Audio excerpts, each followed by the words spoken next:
Picture this. You're standing in a trench carved from radioactive mud, surrounded by soldiers wearing skull-faced gas masks.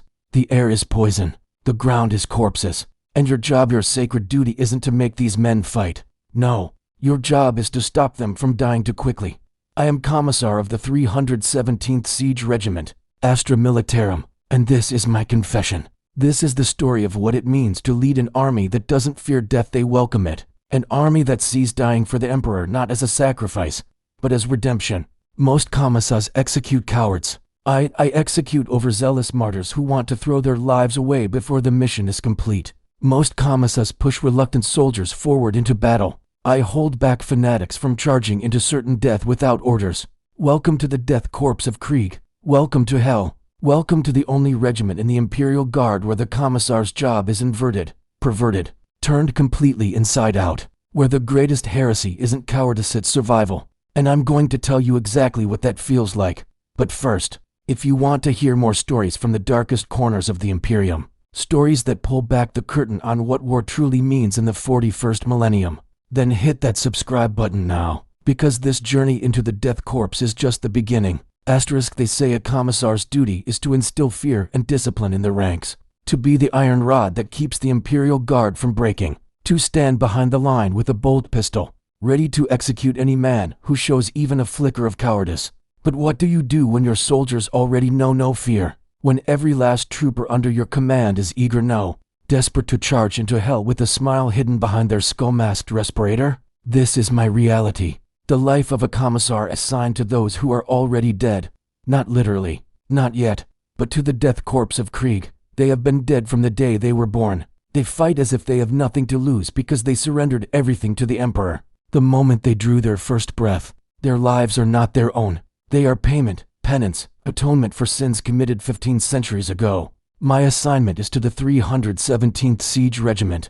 I've been with these trench-crawling, shovel-carrying specters for 5 years now. 5 years of mud, blood, and chemical fog. 5 years of watching men who barely have a life to call their own throw it away in glorious sacrifice at the drop of a hat. And 5 years of trying against all convention and intuition to hold them back. Yes, hold them back. It's an inversion few outside the commissariat would believe. A commissar whose primary duty isn't to push cowardly men forward, but to restrain brave men from senseless death. I don't shout forward for the Emperor, as you might expect. No, far more often, I find myself barking, "Steady, you fools." Not yet. If I ever wrote a treatise on my experiences here, that might well be the title. Not yet. A Commissar's Guide to the Death Korps. A dark joke, perhaps. But humor is one of the few shields I have left to keep me sane out here on the edge of oblivion. Let me paint you a picture of where I stand right now. This very moment, a shattered battlefield stretches before me under a toxic, ash-choked sky. The air is unbreathable, which is brew of radioactive dust and nerve agents that clings to every stagnant gust of wind. The sun, if it still exists above the perpetual clouds, offers no comfort, only a sickly, pale glow that makes everything look corpse gray. This is where the Death Korps excel. This is their natural habitat. We stand in a trench carved from blackened mud that was once, perhaps centuries ago, fertile ground. Barbed wire and blasted concrete bunkers checker the landscape in every direction. The smell, Emperor have mercy, the smell. It would make a hive sewer seem like a pleasure garden by comparison. Rotting corpses, credite, promethium fumes, and the ever-present chemical stink that burns your lungs even through a rebreather.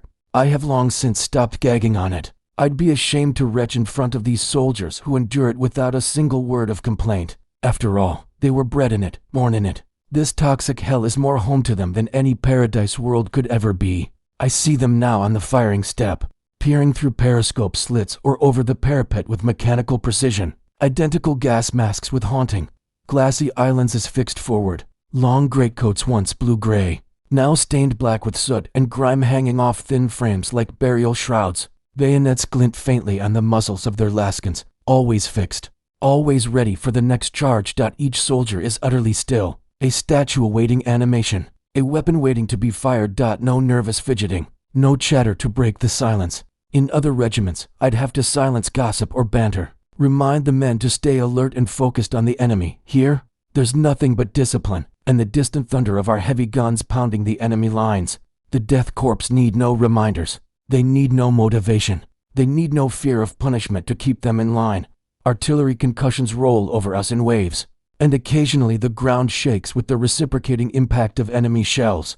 Dirt patters down into the trench like rain. A clod lands on my greatcoat shoulder. I brush it off absent-mindedly, a gesture so routine it's become unconscious. The man next to me, perhaps I should say the boy, for Emperor knows how young some of these soldiers truly are, doesn't even flinch. As a shell screams overhead, he just calmly racks the slide of his laskin to clear dust out of the mechanism, as casually as one might swat away a fly. I glance at him, studying what little I can see. Through the circular glass of his mask's eyepiece, I catch a glimpse of pale skin, coldly lit by the gray dawn. I wonder if he's even old enough to shave under there. Possibly not. It's rumored that many of these Kriegers haven't seen more than 16 summers, if that. They won't remove the mask to confirm, and it's not my place to ask. Their identity is the regiment. Their face is the skull mask. The individual died long ago, if it ever existed at all. He notices me looking, turns his head slightly. "Commissar?" he inquires, voice muffled and monotone through the filter. Always formal, always the honorific, not a quiver of fear or uncertainty, not any emotion that I can detect to Emperor's truth. I sometimes think the rebreather modulates out whatever feelings they might have had, strips away the humanity and leaves only the soldier, the weapon, the tool of the Emperor's will. I shake my head. "Carry on," I say, feeling slightly foolish, as if he needed my permission to continue being the perfect soldier. When I first arrived at this regiment, I expected the usual challenges of a fresh commissar assignment in the Imperial Guard, the standard protocol drilled into us at the Schola Progenium. Identify the malcontents and cowards early, make a brutal example to establish authority, stamp out any simmering resentment toward the officers or the grinding nature of the war itself. This is the sacred duty of the officio. Prefect is to ensure no guard unit falters in the Emperor's service due to a failure of will or faith on a dozen battlefronts before Krieg. I had done exactly that. I'd executed deserters and traitors without hesitation. I'd delivered rousing speeches in the face of unbeatable odds. I'd inspired terrified men to hold the line when every instinct screamed at them to run. I'd forced broken units to charge into the jaws of hell through sheer force of will and the promise of a bolt round to the skull if they refused. I had become adept, perhaps even masterful at the art of taking a regiment of ordinary humans and hardening them with fear and faith into something resembling an effective fighting force. Then came Krieg, or more specifically, then I was seconded to the Death Korps of Krieg. All my prior experience became as obsolete as a laskin with a dead power pack. These soldiers did not need my fear. They already lived without it, or rather, they feared only one thing: failing the Emperor. They did not need my encouragement to fight. They would march into no man's land without a word if ordered, or even without orders if you're not careful. What they needed, though none of them would ever say it, would never even acknowledge it, was a leash. Someone to remind them that victory for the Emperor is not achieved by dying gloriously, for its own sake, but by making sure that when they die, it truly accomplishes something of strategic value. Let me tell you about my first engagement with the 317th. It's a memory that haunts me still, that shaped everything that came after. We were laying siege to an enemy fortress on Valgard's world of fetid industrial moon that had fallen to heretics. The commander, a Colonel Wolf, was determined to take an outer redoubt by nightfall. Our initial bombardments had failed to breach the walls significantly. Any sane commander would have reconsidered the approach, perhaps called for additional artillery support, maybe waited for armored reinforcements from the mechanized divisions. Instead, he ordered a full infantry charge through a barely breached gap in the razor wire, across a field cratered with mines and covered by interlocking heavy bolter nests. It was midday when he gave the order. The assault was to commence immediately. Bright sun, or what passed for sun through the toxic haze, be damned. Enemy guns fully awake, fully manned, and ready to pour fire into anything that moved. I stood on the fire step beside the colonel and heard him blow his whistle. 3 sharp blasts that signaled the attack. What followed was equal parts awe-inspiring and horrifying. Hundreds of Death Korps guardsmen climbed from our trenches without the slightest hesitation, as one, like automata triggered by a single switch. Not a single man hung back, not one hesitated, not one looked to his comrades for reassurance or courage. They advanced at a steady run, boots crunching over skulls and bones underfoot as they went over the top into hell itself. I watched transfixed, and sickened as the first rank got sithed down by interlocking heavy stubber fire from the fortress gun emplacements. The streams of tracer rounds carved through them like a harvester through grain. And the next rank, they simply stepped over the bodies and kept advancing, firing laskins methodically as they closed the distance, as if this were just another training exercise on the practice range. Lost bolts and bullets filled the air in a screaming metal storm. Soldiers fell by the dozen. Smoke and dust churned up, reducing visibility to mere meters. The cacophony was deafening even from where I stood, a mechanical roar of death that seemed to have its own terrible life. The heretic munitions tore awful gaps in our advancing waves, but nothing stopped the corps, nothing even slowed them. It was madness. It was suicidal. It was working, up to a point. The lead elements actually made it to the base of the fortress wall, far further than I suspect the enemy ever expected any attackers to reach alive, but at such cost, too high a cost, even by the brutal standards of the Imperial Guard. I could see piles of dead littering the entire approach. The grotesque toll of the advance was beyond anything I'd witnessed. And then I saw something that made my stomach lurch with an entirely new species of horror.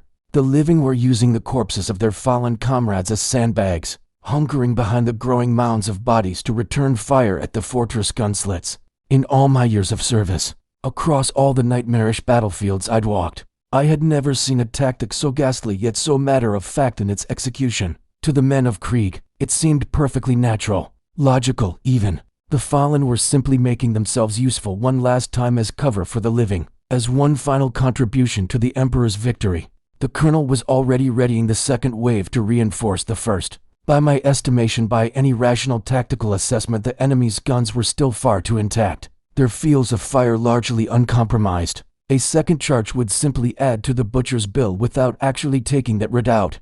The rational move, the strategic move, was to call off the attack, or at least pause to bring up heavy siege guns to punch a proper hole in the defenses first. But rationality is not a common virtue in Death Korps leadership when blood is already in the water. For them, hesitation is a sin. An assault once begun must continue until either the objective is taken or no one is left to take it. There is no middle ground, no tactical flexibility, only forward, on to death. I realized with cold clarity that it fell to me to be the voice of reason, or failing that, the voice of the Emperor's larger strategic purpose. So I did something no commissar ever expects to do, something I'd never even heard of another commissar doing in the entire history of the Officio Praefectus. I countermanded a direct attack order from an Imperial Guard Colonel Asterisk. I stepped directly in front of Colonel Wolf as he was about to blow the whistle again. For the second wave, I drew my bolt pistol, the symbol of my absolute authority, and put it to his temple. "Belay that order," I growled, my voice hard as ceramite. "We will not squander the Emperor's soldiers on a fortification that our heavy guns can reduce by tomorrow." He looked at me from behind his skull mask. I remember seeing my own reflection in those dark, pitiless lenses. Perhaps he considered shooting me then and there, drawing his own sidearm and executing me for what could be construed as cowardice or dereliction. I later learned that some Krieg officers would sooner execute a superior than obey any order. That smacks of retreat, viewing any delay in the attack as tantamount to treachery. But the letter of the commissariat's authority stayed his hand. Technically, legally, I had the right, the duty even, to prevent outright tactical folly when I judged it necessary. I told him plainly, my bolt pistol never wavering, "This is my judgment. Colonel, pull the men back now, or I'll execute you for dereliction of duty to the Emperor's larger strategic goals." It was a gamble, a blasphemous reversal of the usual order of things. Time seemed to freeze for an instant. The other staff officers round us stood in stunned silence, their breathing harsh through their respirators. I'm certain more than a few thought I had lost my mind. Perhaps I had, but the colonel slowly, with visible reluctance, lowered his field glass. He gave a curt nod, and grudgingly voxed the order to withdraw to the assault elements still pinned at the fortress. Base. Do you know what a withdrawal looks like for the Death Korps? It's not panic. It's not a rout. Oh no. They begrudgingly, almost mournfully, fell back from that killing field with the same iron discipline they'd advanced with, covering fire, leapfrogging in tactical bounds, dragging their wounded, and even collecting their dead when possible, refusing to leave the fallen behind. They treat their dead like comrades still, perhaps because to a Krieger, death is no barrier to continued duty. The fallen are simply soldiers who've transitioned to a different form of service. as examples, as inspiration, as physical barriers against enemy fire. I personally oversaw the retreat, feeling hundreds of unseen eyes behind those masks probably wishing to burn holes through me. It was the first time, quite possibly the first time, in the regiment's history that these soldiers had ever heard the order to fall back from an objective. I could sense their confusion, perhaps even disappointment. Their entire purpose, their entire reason for existence, had been momentarily denied. One trooper limping badly with shrapnel wounds in his leg, blood seeping through his greatcoat, paused as the others trudged past him. He faced me directly, didn't say a word, just saluted me in the Krieg fashion, a clenched fist to his chest, held there for 3 heartbeats. Then he turned and limped away to rejoin his squad. Was it respect for saving who I could, or was it a gesture of silent reproach that I'd denied him his martyr's death that day? I'll never know. The masks hide everything. That's their purpose, to erase the individual and leave only the soldier. In the end, I saved perhaps half the men from annihilation in that ill-conceived assault. We took that fortress 2 days later after a proper artillery bombardment shattered its walls and collapsed half its fighting positions. And we did it with minimal additional casualties, relatively speaking. By Krieg standards, that counted as almost miraculous restraint. To me, it was just common sense, basic tactical doctrine. But that episode cemented my place and purpose in the regiment forever. I was not just their moral overseer anymore, not just the political officer ensuring their loyalty to the Emperor. I had become their guardrail, keeping this hurtling train of doom from derailing before it reached its destination. Since that day, I've intervened more times than I can count to rein in their excesses, as the Departmentum Unitorum charitably calls it. In truth, it often feels like I'm holding back a dam about to burst, and I'm frantically plugging the cracks with my own fingers while the water pressure keeps building. Let me clarify something critical, because I know what you're thinking. It's not that the officers or troops are bloodthirsty madmen. It's not that they enjoy death or relish slaughter for its own sake. It's that they genuinely do not grasp the value of their own lives. Beyond being tools of war, they were raised, conditioned, indoctrinated, perhaps even genetically programmed to see themselves as weapons, not people. Their homeworld's nightmarish history all but ensured that mindset would take root and flourish. I had to study Krieg's history extensively to understand them, to have any hope of doing my job effectively. The very name of the planet Krieg means war in an ancient Terran tongue, and never was a world more aptly named. Over 15 centuries ago, Krieg was a thriving hive world, productive, prosperous, and proud, until it fell into the abyss of heresy. The details are shrouded by time and deliberate propagandist glossing, but we know the broad strokes. The planetary rulers betrayed the Emperor, declaring independence and renouncing imperial rule entirely. Civil war erupted immediately, loyalists versus traitors, and the planet began tearing itself apart. When all seemed lost, when the heretics were on the verge of total victory, the loyalist forces took a final, drastic measure: total atomic purgation. Colonel Jerton of the 83rd Regiment, a name still revered on Krieg, as the savior, launched a barrage of forbidden atomic weapons that engulfed the entire planet in nuclear fire and choking radioactive fallout. In a single day, Krieg was reduced to a lifeless, radioactive wasteland. Billions died in the initial strikes. Countless more perished in the nuclear winter that followed, as ash blotted out the sun and temperatures plummeted. Yet the war did not end. In the ruins and ash, in the burned-out hives and contaminated wilderness, the surviving loyalists and traitors dug in and fought on. Generation after generation, for 500 years, Krieg remained a charnel house of grinding trench warfare, a war of attrition with no mercy asked or given, no quarter, no compromise, only the slow, methodical extermination of one side by the other. Eventually, inevitably, the descendants of the loyalists, gaunt and radiation-scarred and hardened to their very core, wiped out the last heretic holdout. Krieg was won back for the Imperium, at the cost of turning an entire world into a tomb. From that nightmare crucible emerged the culture of the Death Korps. The survivors and their progeny had known nothing but war for 5 centuries. They embraced an absolute creed of sacrifice and penance, to atone for the betrayal that destroyed their world. They vowed to give the Emperor nothing less than everything, every drop of blood, every breath, every life. The Departmentum Unitorum was astonished when Krieg, barely habitable and still brimming with lingering radiation, began tithing not one regiment, but dozens. The planetary commanders offered regiment after regiment of soldiers, fully trained and equipped, all requesting assignment to the most hazardous war zones available. For Krieg had no other coin to pay the Imperium but its own flesh, and it would pay in abundance, with interest. Until the debt of that ancient betrayal was finally cleared, the administratum eagerly accepted. They always do. The Imperium is a ravenous beast that devours soldiers by the billion, ever since. Krieg's sole export has been war. Its people are born and bred to fight, and they actively demand, even the worst assignments. Stalemates that would bleed other regiments dry within weeks. Sieges that could last decades. Battlefronts choked with poison gas and plagued by contagion. These they endure gladly, as if afraid that peace might make them soft or worse. Leave them idle with their ancestral guilt. How do they replenish such dreadful losses?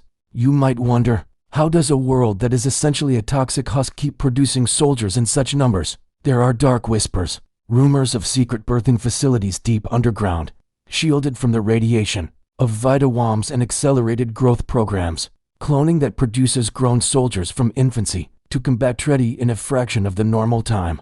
The official records are, of course, silent on this matter, but the rumors persist, and they're given weight by observable facts. The flow of fresh troops from Krieg never falters. No matter how catastrophic the losses, more arrive to take their place within weeks, seemingly unperturbed and virtually indistinguishable from those who fell. I've peered at new reinforcements arriving and sometimes thought I recognized faces, as if the same souls come back again and again, resurrected to serve until their duty is finally done. Maybe that's just fatigue playing tricks on my mind, or maybe there's some truth to the cloning tales that circulate in hushed tones through the officer corps. Either way, they fight as men, they bleed as men, they die as men, and I treat them as men, even if they consider themselves nothing more than expendable instruments of the Emperor's will. This deep history and conditioning explains everything about my charges. It explains why they will sprint through open ground into oncoming fire, without a second's hesitation. Why cowardice simply doesn't exist in their vocabulary, at least not for themselves. Why the concept of self-preservation is alien to them, perhaps even offensive. In truth, I've never once had to execute a Krieg guardsman for cowardice or desertion. Not once in 5 years. The thought of deserting their duty is more alien to them than the Tyranids or Necrons we've faced on various fronts. If anything, I worry far more about overzealous martyrdom than about anyone fleeing the battlefield. The few times I've actually drawn my bolt pistol on one of my own men, it wasn't to threaten execution for cowardice. It was because he was trying to do something suicidally reckless, like climbing out of the trench without orders, desperate to charge the enemy ahead of schedule, or attempting to throw himself on a live grenade that I was still in the midst of kicking away from our position. How do you threaten men who welcome death? Men who see their own demise as redemption? The answer: you don't. Threats are meaningless. Fear of punishment is impotent. Instead, you reason with them insofar as reason holds any sway with such deeply conditioned minds. You invoke the Emperor's grander strategy. You remind them that surviving a little longer can mean completing the mission more effectively. You explain that their lives have value not in themselves, but as resources to be spent wisely rather than squandered. I've taken to lecturing soldiers with a particular phrase that seems to penetrate their indoctrination. If you die now in vain, you deny the Emperor a greater victory later. That usually gets through, because the only thing they fear, if they fear anything at all, is failure in their sacred duty. I recall a time when I actually raised my voice, really shouted, which I rarely do, at a group of grenadiers who were preparing demolition charges on a strategic bridge. Intelligence had just come in that friendly infantry Cadians, in fact, from a neighboring front, were in full retreat and might be falling back across that very bridge. Within minutes, the sappers were going to blow it anyway, on schedule, to halt an enemy advance. Friendlies be damned. Orders were orders. I had to physically intervene. I bellowed, "Hold your fire. Those are our brothers out there." They looked at me like I was speaking some Xenos language they'd never heard. One of them, a senior grenadier, judging by the additional purity seals on his greatcoat, responded in that flat, emotionless tone, "Our objective is to deny the bridge, sir. The detonation schedule has been established." In their minds, it was simple mathematics. Orders were orders. Mission parameters were absolute. The fact that Imperial soldiers, allies, comrades in arms might get caught in the blast was simply irrelevant to the tactical equation. I had to physically put myself in front of the detonator and order them on my authority as Commissar to wait until the last possible moment. We let the ragged stream of Cadian survivors scramble across, exhausted and bloody, and half dead on their feet. Then, only when the enemy armor was literally cresting the hill on the far side, I gave the order. The bridge erupted in a spectacular fireball, collapsing into the ravine below and taking the lead enemy tanks with it. Mission accomplished. Objective achieved. But with unnecessary Cadian survivors saved. The Grenadiers did not protest for ballet. Kriegers rarely protest anything, insubordination is simply not in their psychological makeup. But I could tell from their body language, from the way they methodically stowed their equipment, that they thought my actions were borderline traitors for deviating from the original operational plan. And had my delay somehow allowed the enemy to capture the bridge intact, I suspect those same Grenadiers would have expected me to pay with my life for that failure. They would have been within their rights, too, such as the knife's edge I walk, weighing human lives against mission success in a calculus that Death Korps officers solve only ever in one brutal way: mission first. Always and forever, regardless of cost. That incident stuck with me because afterward, one of the Cadian sergeants, dirty, bleeding, and half deafened by the bombardment, clasped my hand with both of his, and thanked me with tears streaming down his face. "Never thought I'd see a commissar hold back the hammer," he said, his voice trembling with exhaustion and relief. "Emperor knows we owe you one. You saved 50 men who would have died on that bridge."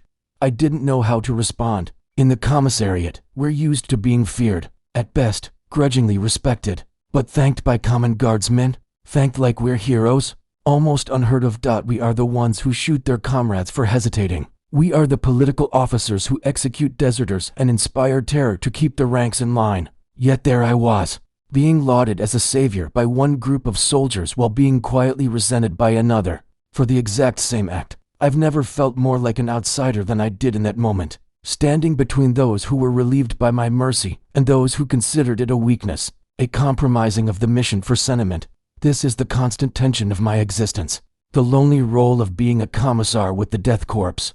I am literally the only person in the entire regiment who isn't from Krieg, the only one who can take off his mask and show a human face, the only one who eats normal rations instead of the flavorless nutrient paste they consume, the only one who sleeps more than 3 hours at a stretch. In joint operations with other regiments, I often find myself functioning as the only approachable figure among our ranks. At interregimental briefings, allied officers will gravitate toward me, not to our silent colonels when they have questions or concerns about working alongside Krieg forces.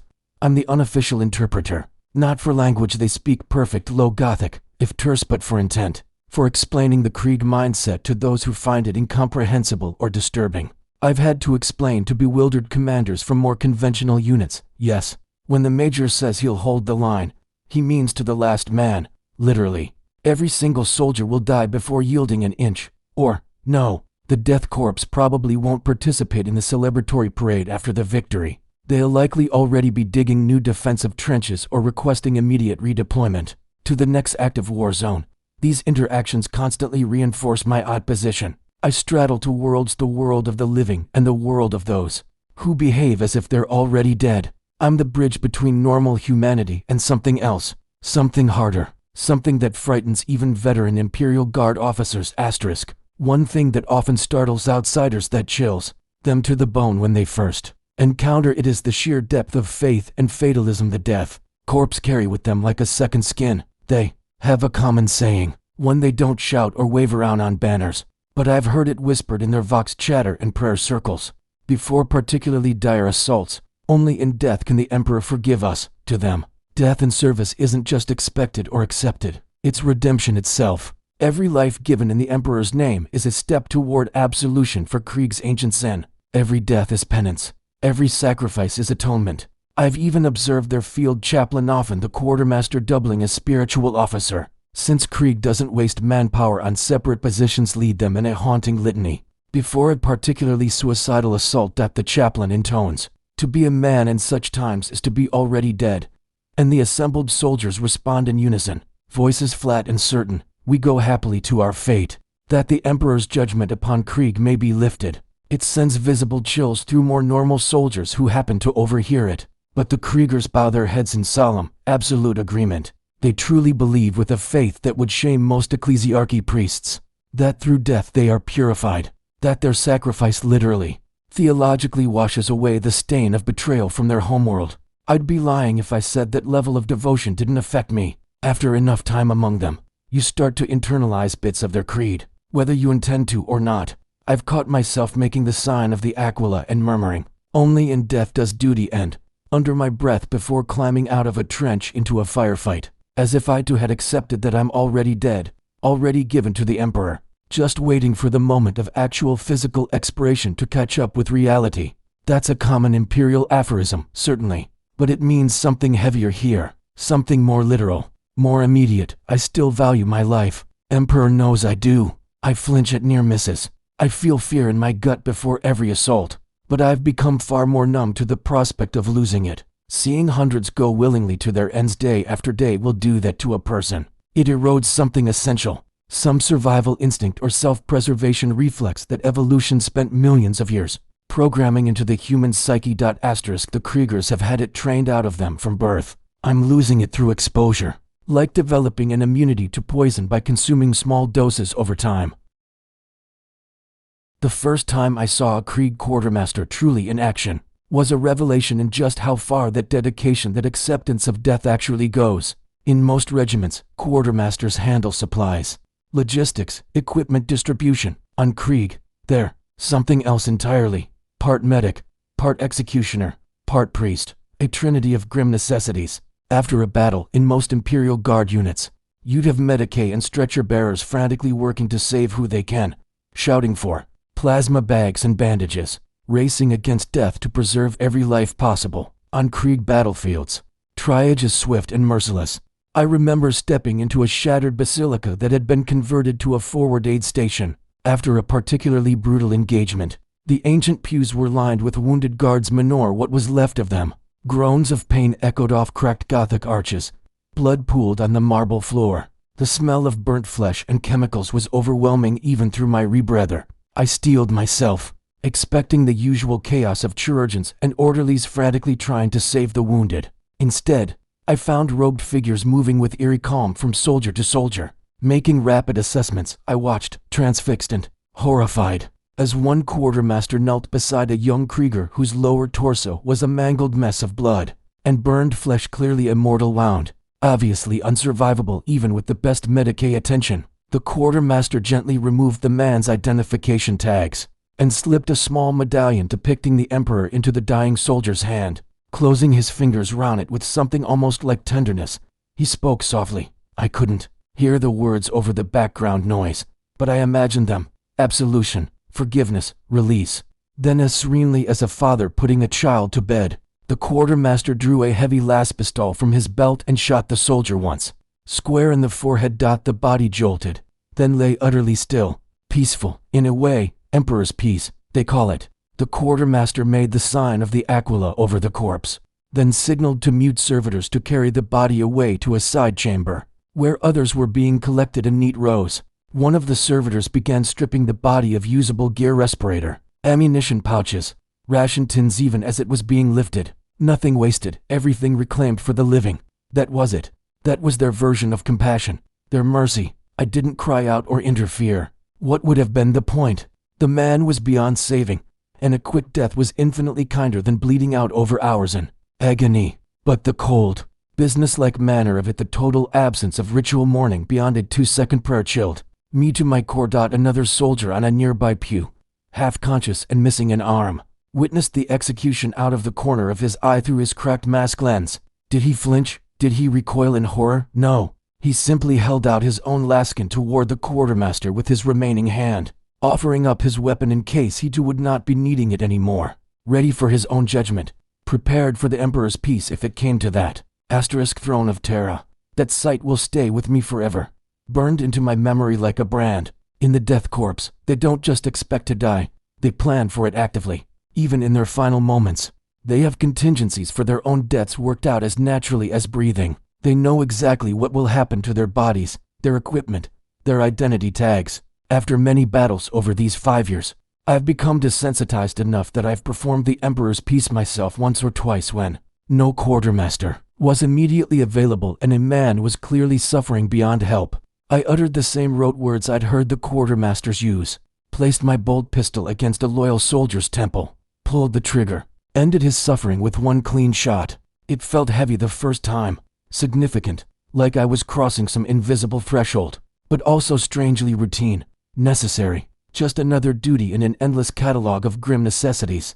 I sometimes worry that my soul is weathering away, sloughing off bits of empathy and compassion to better fit in among these people, that I'm becoming more like them, harder, colder, more comfortable with death than I ever intended. Or perhaps I'm just learning the grim pragmatism that war in the 41st millennium demands of all of us who would survive it, with our sanity marginally intact. Amidst all this darkness, all this death and fatalism and grinding horror, what actually keeps me going? There are nights, or what passes for night, under eternally polluted skies when I lie in my dugout, bunk and stare at the corrugated metal ceiling, unable to sleep despite bone-deep exhaustion, unable to quiet my thoughts. I wonder if I'm making any difference at all, whether my interventions matter in the grand scheme, whether all my efforts to preserve lives here and there are just meaningless gestures against an inevitable tide. The weight of it can be crushing, the losses, the relentless pace of war, the sense that no matter what I do, the Kriegers will die in droves and call it a good day's work.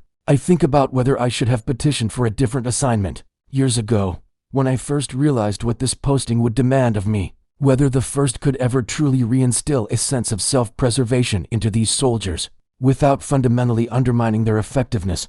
But in the end, I always come to the same conclusion, the same answer that lets me rise the next morning and do it all again. I carry on because, in a twisted way, I have come to believe in what the Death Korps stands for, not the wanton self-destructs. Emperor knows I still balk at their unnecessary sacrifices, still intervene to prevent senseless waste, but their absolute loyalty, their total, unshakable commitment to the cause, their refusal to ever break, or falter or compromise, it's awe-inspiring in its own grim fashion, in a galaxy teetering on the brink of annihilation, full of weak wills and half-measures and commanders who blink when they should stand firm. Here is a force that will not falter, ever.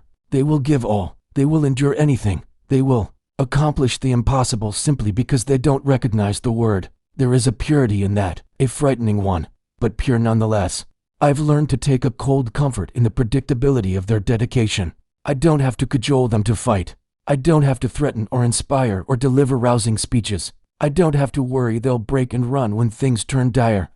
They won't. That's simply not in their programming. If anything, I have to worry they'll charge too far ahead, that they'll overextend, that they'll accomplish the objective, but leave no one alive to hold it afterward. It's a strange inversion of the usual commissar's problem, and in that sense, they make my job both simple and agonizing in equal measure. I've also found camaraderie of a sort, unexpected as that may sound to anyone familiar with the stereotypical commissar trooper relationship. Not in the usual sense, not laughter round campfires, not card games in the barracks, not bawdy tales of conquests back home. Those things don't exist in a Krieg regiment. They don't have homes to reminisce about. They don't have personal stories. They are the regiment, and the regiment is them. But in shared hardship, in mutual survival through horrors that would break lesser men, a bond has slowly formed. I remember trudging back to our lines after one particularly horrific offensive. We'd taken the objective, a manufacturing complex that cost us 800 men to secure. I was limping badly from a loss burn on my thigh, the pain excruciating with each step, but I refused to be carried. Pride, perhaps, or stubbornness. Out of nowhere, a young Krieger, might have been the same lad I'd exchanged glances with earlier that day, I'm not certain, came up beside me wordlessly and offered me his shoulder to lean on. I was too drained, too exhausted, to refuse.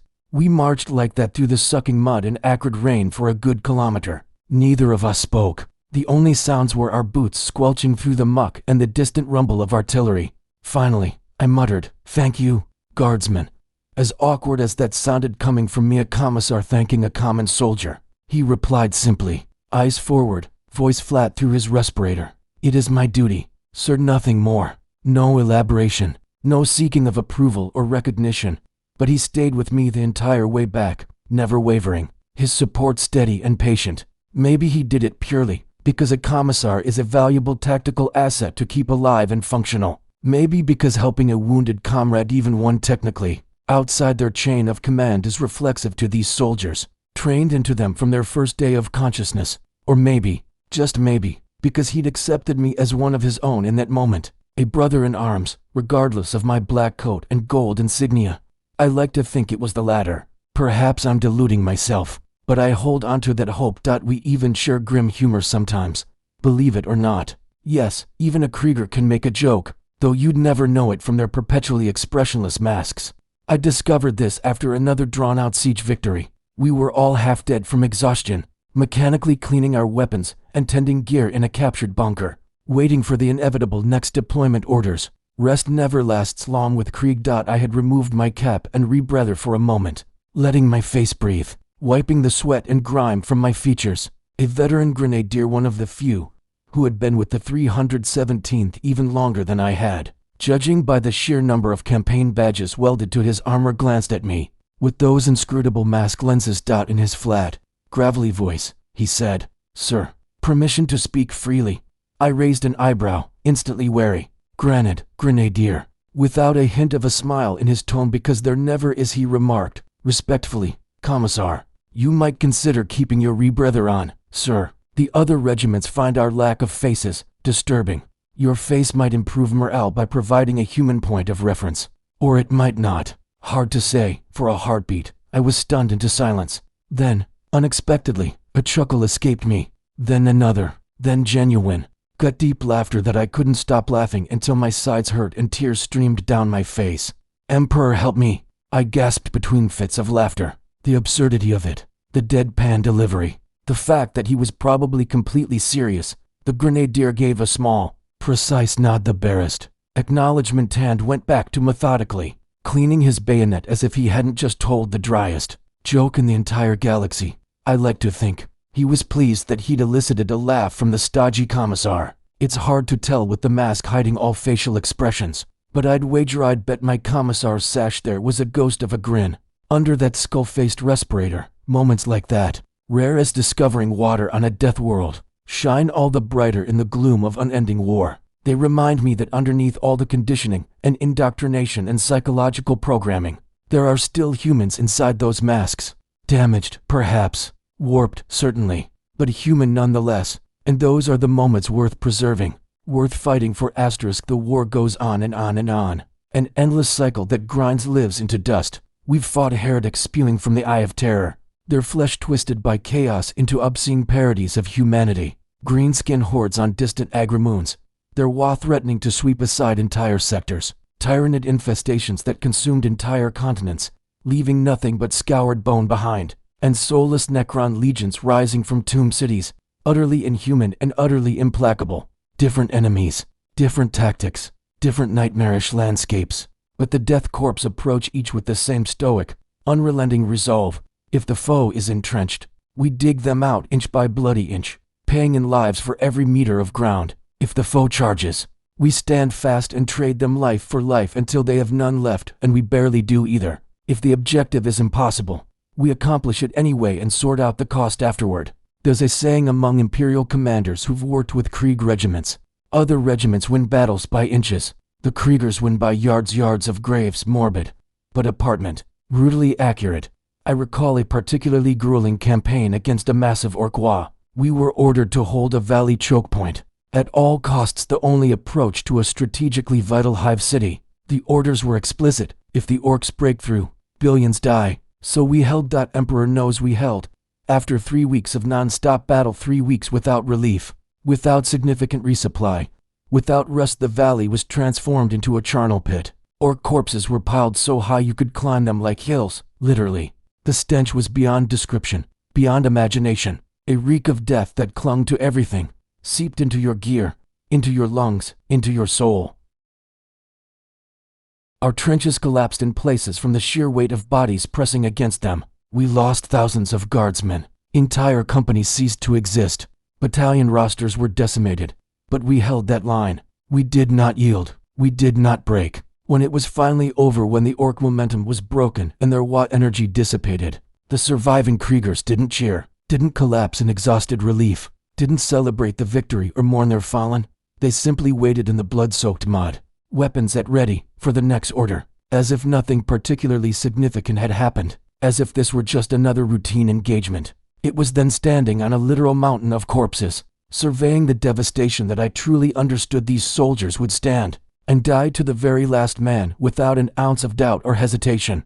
And as terrible as that cost is, as much as it haunts me in my darkest moments, it is also why time and again the Imperium has victory snatched from the jaws of certain defeat. It's why worlds that should have fallen still stand. Why humanity endures in a galaxy that wants us extinct, because when all else fails, you can send in the Death Korps, and they will not fail. They cannot fail. Failure is simply not in their psychological vocabulary. I often think about what will become of me after all this, assuming I survive, which grows less likely with each passing campaign. Commissars generally either die young in a ditch somewhere, forgotten and unmourned, or live long enough to become living legends, grizzled veterans with impressive mustaches and tattered greatcoats, telling tales to fresh cadets at the Schola Progenium. If I managed to cheat death long enough to be old and gray, I doubt I'd make for a good raconteur. Who would want to hear these stories? They're too grim by half, too honest, too real. The Imperium prefers its war stories sanitized, heroic, inspirational. Mine are just oblique, and I suspect I won't be pinned with many medals either. Despite 5 years of continuous combat, the Death Korps don't really do medals for individual heroics. They don't have award ceremonies or commendations, and I've adopted that institutional habit. I haven't recommended any soldier for honors, not because none were brave, but because all were. Bravery is as common as breathing here. It's the baseline, not the exception. So what reward do you give a man for doing exactly what every one of his brothers did? For charging into hell when ordered, just like the 10,000 others beside him? It would be like awarding a medal for having 2 arms or breathing oxygen. It's just what they do, what they are. Instead, we make note of significant actions in the regimental annals. We tally the fallen with cold precision. We record objectives taken and enemies destroyed. And we carry on to the next war. Maybe one day I'll get reassigned to a more typical regiment, transferred to some Cadian shock trooper battalion or Katachan jungle fighter unit. Part of me wonders if I'd even know how to handle normal soldiers anymore. I'd probably terrify a unit of Cadians with my expectations. I can imagine barking at some poor trooper to charge an enemy bunker,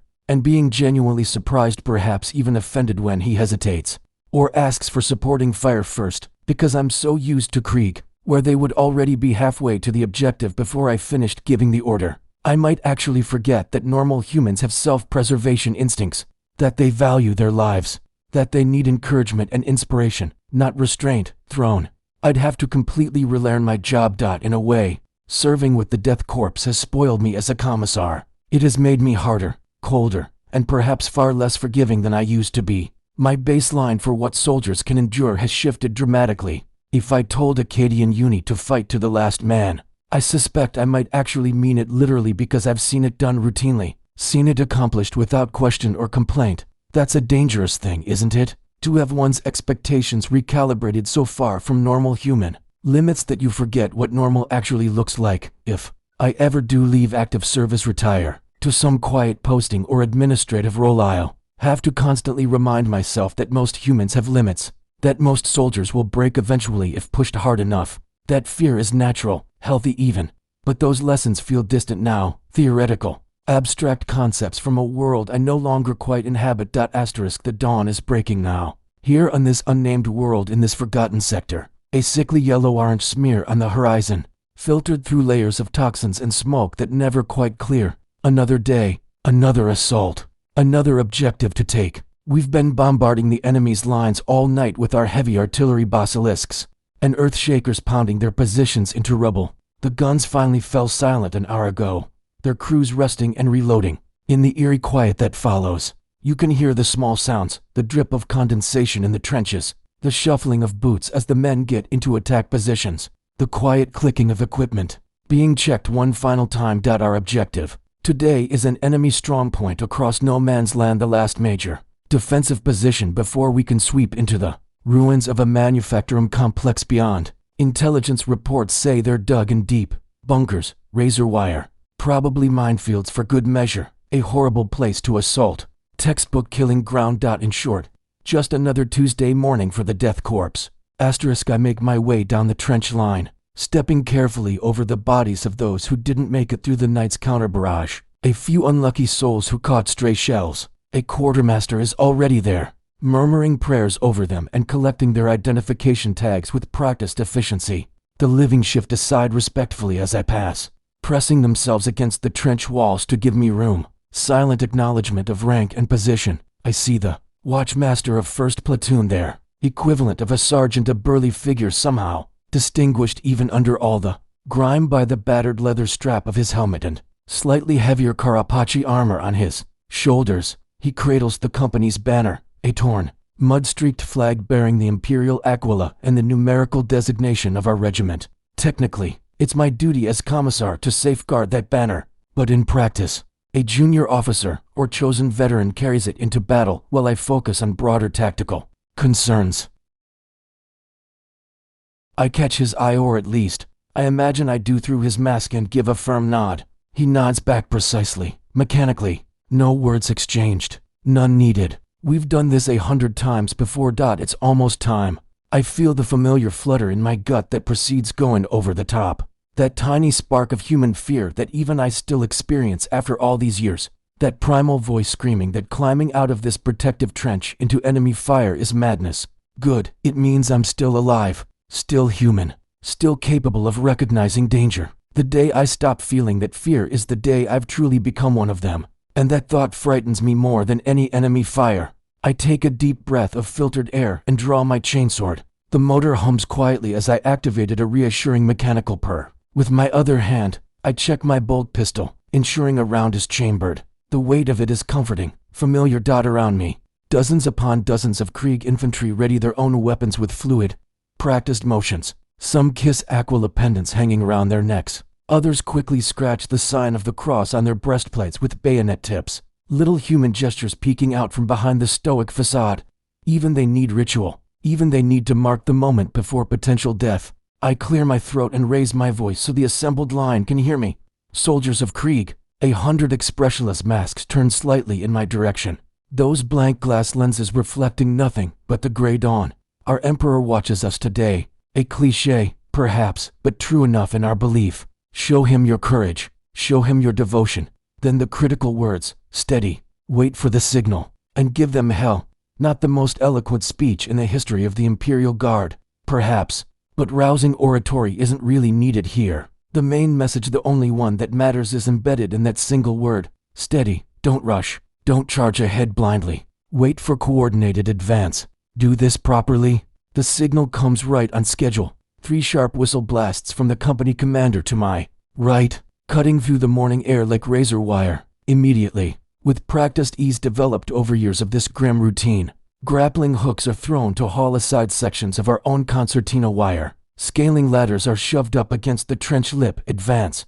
I shout, though truthfully the men already know exactly what to do. The order is more for form than function. Up and over we go. A line of gray-coated figures clamber out of the earth like resurrected corpses from a mass grave, and I'm with them, a black-clad shadow among the ghosts. My commissar's coat stark against their muted uniforms. The final act of this grim, familiar routine plays out once again. As I run, I find myself sprinting alongside that very same young soldier I was observing earlier this morning. Fate or chance or the Emperor's will, here we are, paces apart, charging through shell holes and over broken ground toward the enemy's guns. Las fire immediately lances out to meet us, sizzling bolts that leave purple after images. One passes so close to my ear I feel the heat of it. I hear the mechanical worklick of a heavy stubber opening up, and the heavy whump of rounds impacting the dirt around us. Someone cries out behind me, cut short, and goes down hard.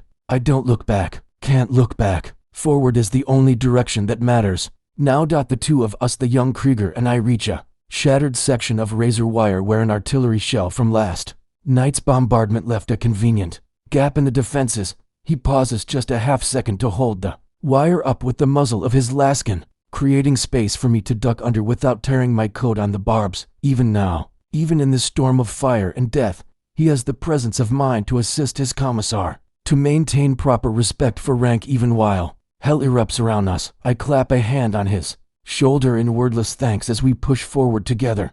A part of me, the part that spent 5 years trying to keep these men alive, wants to yell at him to get into cover, to be more careful, because he's practically bounding ahead with what looks almost like enthusiasm. But I swallow the words.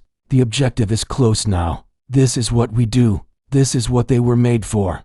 Ahead looms the enemy trench, a dark scar across the landscape bristling with muscle flashes. Our artillery bombardment has left it a chaotic mess of craters and broken firing positions. But they're still fighting, still dangerous. I see the faces of traitor militia through gaps in the smoke. Fear in their eyes, panic. They're pouring lost fire and autogun rounds at us, but poorly aimed, wasteful. They're shaken by what they see. These relentless, gas-masked figures emerging from the toxic fog without fear, without hesitation, without any visible emotion at all. 20 more meters, 15. The young Krieger to my left lets out a harsh grunt, the first sound I've heard him make. Beyond clipped acknowledgments, a solid slug catches him in the side, punching through his greatcoat, likely lodging in his flak armor, maybe his flesh beneath. He stumbles, thrown off balance by the impact. I grab his arm instinctively to steady him for a moment. He nods once thanks and continues forward without missing another step. Doesn't check the wound, doesn't slow down, just keeps advancing as if nothing happened. Emperor's teeth. These people. This is why they terrify our enemies more than any Space Marine chapter. Suddenly, brilliant flare of heat washes over our heads. One of our combat engineers behind us has fired a plasma gun, and the incandescent bolt turns an enemy heavy bolter emplacement into molten slag and screaming crew. I silently thank the machine god and press on, my lungs burning from exertion. We reach the lip of the enemy trench in a final rush. The Krieg guardsman to my right vaults in first, bayonet lowered like a spear. I hear the wet scream of a dying heretic as 20 centimeters of steel finds flesh and organs. I jump down into the trench right after, the young soldier beside me. My boots hit packed earth. It's chaos down here. Close quarters, desperate, primal. Lost gunshots at point-blank range. The wet crunch of entrenching tools or rifle butts striking skulls. The guttural growls of men locked in hand-to-hand combat, fighting and dying in a space barely wide enough for two. A traitor guardsman lunges at me with a rusty fire axe, eyes wild with fear or maybe combat drugs. One sidestep clumsily. I'm not as fast as I once was. Age and fatigue taking their toll, and he clips my shoulder guard hard enough to knock my commissar's cap off my head before he can recover for another swing. I rev my chainsword and bring it up in a brutal arc. The spinning teeth bite into his torso and chew through flesh and bone. With a spray of arterial blood, he drops into pieces, bisected diagonally from hip to opposite shoulder.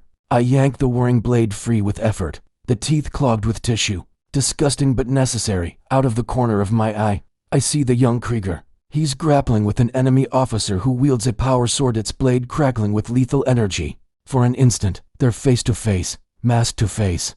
The traitor, a ragged fellow with terror in his bloodshot eyes, is snarling something, pleading maybe, or cursing.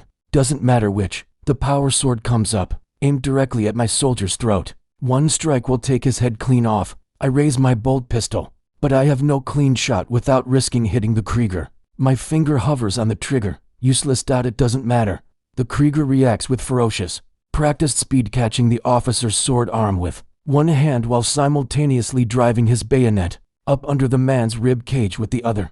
I hear the distinctive crunch as the blade penetrates bone and lung. The traitor officer's eyes bulge. Blood pours from his mouth. My soldier withdraws the bayonet with a twist and lets the corpse slump into the mud, then immediately turns, already seeking the next target, already moving to the next kill.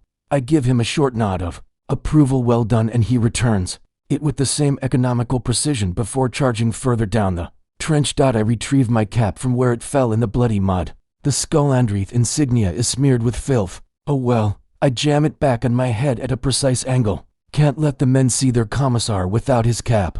That would just look unprofessional, undignified. A petty thought amid the carnage, I know. But these small rituals matter.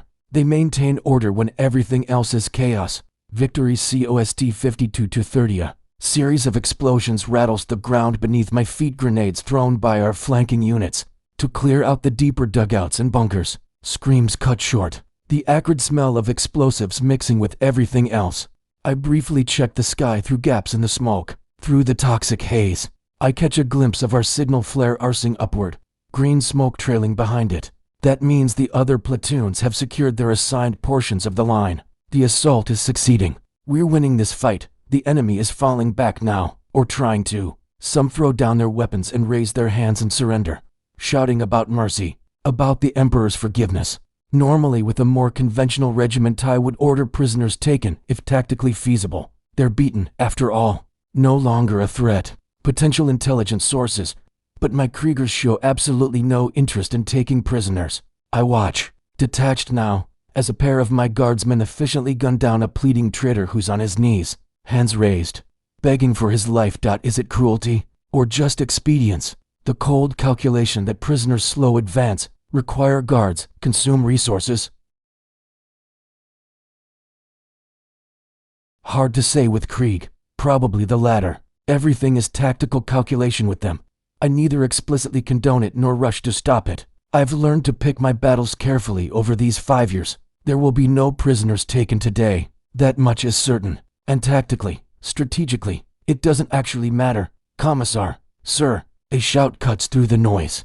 I turn to see one of our grenadiers pointing urgently at a bunker embedded in the trench wall. Just ahead, its gun slit is pouring fire, a stubborn holdout with what sounds like an autocannon. The heavy rounds are shredding a cluster of our troops who can't advance until it's neutralized. I duck low and push forward, joining the grenadier behind a pile of rubble that provides marginal cover. Charge or grenade? He asks tersely, already pulling a demo charge from his webbing. I answer by action rather than words, pulling a frag grenade from my own belt. Together, we pop up just long enough to lob both explosives through the bunker's firing slit in quick succession. A panicked yell from inside cut off by the double detonation. Boom, boom, wood splinters, metal fragments, and body parts spray out of the opening in a grotesque fountain. We clamber over the shattered bunker, boots crunching on debris. Inside, what remains of the crew is slumped in gruesome piles. Unidentifiable meat, but it's clear, neutralized. I haul myself back onto the trench parapet, breathing heavily. My coat spattered with Emperor knows what viscera, but I'm alive. Wounded slightly, a gash on my arm I hadn't noticed. Stinging now but alive and functional. The fighting here is effectively over. The sounds of combat are dying down, moving further along the trench line as resistance collapses. A sudden movement draws my eye to the right. The young Krieger Emperor, bless him, still on his feet despite that earlier wound, has leapt out of the trench and is pursuing several stragglers who broke and ran out into the open ground beyond. Hold! I try to bellow, but my voice is drowned in the chaos and residual gunfire. I watch, powerless, as he bayonets one fleeing man in the back, drops him efficiently, then turns toward the last one, a terrified youth who couldn't be more than 18, stumbling and falling in the mud in blind panic. To my surprise, the traitor boy rolls over and pulls a last pistol from his belt with shaking hands, making one last desperate stand. From my vantage point, I see what's about to happen as if in slow motion, every detail crystal clear. The young Krieger is practically on top of him, raising his lascan and bayonet to finish the engagement when the cornered traitor fires wildly. It's a panicked, desperate shot. Poor form, terrible aim, but fate is cruelly ironic. The last bolt catches my soldier square in the breastplate at point-blank range. I can see the impact, see the burn spreading across the armor. I cringe internally, willing him to shake it off, to keep moving. He doesn't. He staggers, takes one faltering step, then drops to his knees, then collapses face first into the mud, not far from the man he just killed. A few nearby shots from other guardsmen finish off the last traitor, but my attention is locked on the fallen Krieger, Emperor. No, I hiss through clenched teeth, the words bitter. I jump out of the trench and rush over to him, my wounded leg protesting but functional. He's lying still, half submerged in a shell-crater puddle that's more blood than water now. I heave him over onto his back with both hands. The front of his coat and cuirass are blackened and scorched. Where the last bolt struck punched straight through at that range. I fumble, pulling off one of his heavy gauntlets to feel for a pulse at his neck with desperate fingers. Nothing, no heartbeat, no breath. He's gone. That quick, in a heartbeat. My jaw tightens involuntarily as I look at his masked face. The skull respirator is still in place, intact. He died with it on, maintaining anonymity to the very end. I almost reach to remove it to see the face of this young soldier who fought beside me, to give him that small dignity of being recognized as an individual in death. But I stop myself, hand hovering above the mask straps. They wouldn't want that. His identity was the regiment, not the face beneath. To unmask him would be to dishonor his service, his sacrifice, his Krieg heritage. Instead, I straighten his uniform as best I can and gently pry the still warm lascan from his death grip. Then I notice something clutched in his left hand, a small flag, a company pennant bearing the Aquila. In his last moments, somehow he'd pulled it free from his webbing and held it aloft, perhaps trying to mark that we'd taken this ground, that the objective was achieved. The banner is smeared with mud and blood, but still identifiable. A lump forms in my throat. Even dying, he was thinking of the mission, of the symbol of the Emperor, of duty above all else, including his own fading life. With a deep breath, I take the flag carefully and plant its pole firmly into the earth by the crater's edge, holding it upright so it stands. The tattered aquila flutters in the poisonous breeze, a sign to all that this position now belongs to the Imperium once more, a victory paid for in blood, as all victories are. Asterisk around me. The firefight is winding down to isolated pockets of resistance. A few last shots ring out in the distance, muffled by the toxic fog, but by and large, silence is creeping back over the battlefield, broken only by the moans of the wounded and the crackling of embers from burnt-out emplacements. Our soldiers are already moving among the fallen with mechanical efficiency, distinguishing which bodies can yield usable equipment and which wounded might possibly be saved. The quartermasters will be here any minute to administer the Emperor's peace where needed. The cycle continues, inexorable as a grinding wheel. I remain kneeling at the side of the young Krieger's corpse for a moment longer. There is no time for sentiment, I know. The mission demands we move forward, always forward. But I permit myself this brief pause, this small acknowledgement. I place a gloved hand on his chest, over the ruined Aquila emblem burned into his uniform, and murmur the words I've spoken too many times. Rest now, son of Krieg. The Emperor accepts your sacrifice. Your duty is ended. Words I've repeated dozens, perhaps hundreds of times. Yet they feel especially poignant now. This particular soldier, whose name I never learned, who spent his last moments holding that banner high, he deserves this small recognition. A shadow looms over me, blocking the sickly dawn light. It's the watchmaster with the company banner, checking on why his commissar is kneeling in the open. I rise to my feet stiffly, clearing my throat and blinking away what might be the beginning of a tear. Must be the acrid smoke irritating my eyes, of course. Nothing more. Report, watchmaster, I say, forcing my voice to steadiness. He snaps a sharp salute, fist to chest. Strong point secure, sir. Enemy routed. Casualties. Acceptable. Acceptable. That word, in Krieg parlance, acceptable casualties can mean anything up to 70% losses. As long as the objective is taken, the cost is acceptable. I nod curtly. Good work. Begin reorganization. Set perimeter defenses in case of counterattack. I want firing positions established within 10 minutes. Yes, sir.